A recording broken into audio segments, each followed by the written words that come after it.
Sejarah Wali Songo adalah sejarah yang selalu menarik untuk dikaji. Banyak cerita menyebar di kalangan masyarakat mengenai kehebatan Wali Songo. Di antara cerita yang diyakini oleh sebagian orang, Wali Songo adalah utusan Khilafah Turki Utsmani. Sumber cerita ini konon adalah kitab Kanzul Ulum karya Ibnu Battutoh. Kanzul Ulum adalah kitab yang tidak jelas dan tidak bisa dibuktikan wujudnya. Tulisan-tulisan yang menyebutkan kitab ini tidak merujuk langsung kepadanya, melainkan hanya mengutip dari buku karya Asnan Wahyudi dan Abu Khalid, kisah Wali Songo para penyebar agama Islam di Tanah Jawa. Sekarang, marilah kita kaji cerita bahwa Wali Songo adalah utusan Khilafah Turki Utsmani dengan mengacu pada metode sejarah yang telah dibahas di episode berjudul Benarkah Wali Songo Utusan Khilafah Turki Utsmani?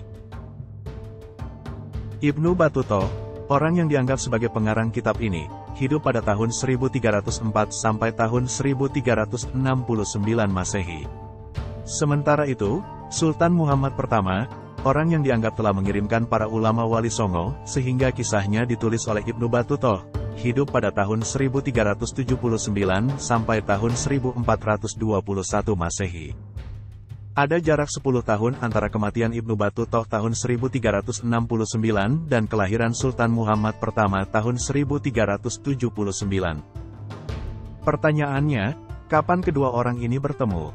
Mungkinkah Ibnu Battutoh menulis peristiwa yang terjadi setelah ia mati?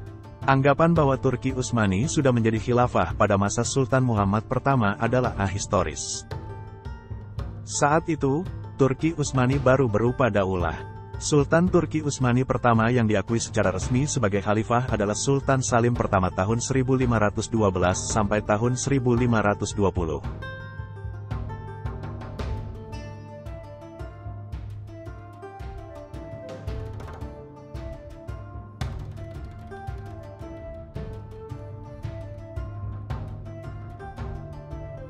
Jadi, cerita bahwa Wali Songo adalah utusan Khilafah Turki Utsmani adalah fiksi, bukan fakta sejarah. Cerita ini memang masyhur di sebagian masyarakat kita, tetapi tidak masyhur di kalangan sejarawan. Kehebatan dan jasa Wali Songo dalam menyebarkan Islam di negeri ini tidak berkurang hanya karena mereka bukan utusan Khilafah Turki Utsmani.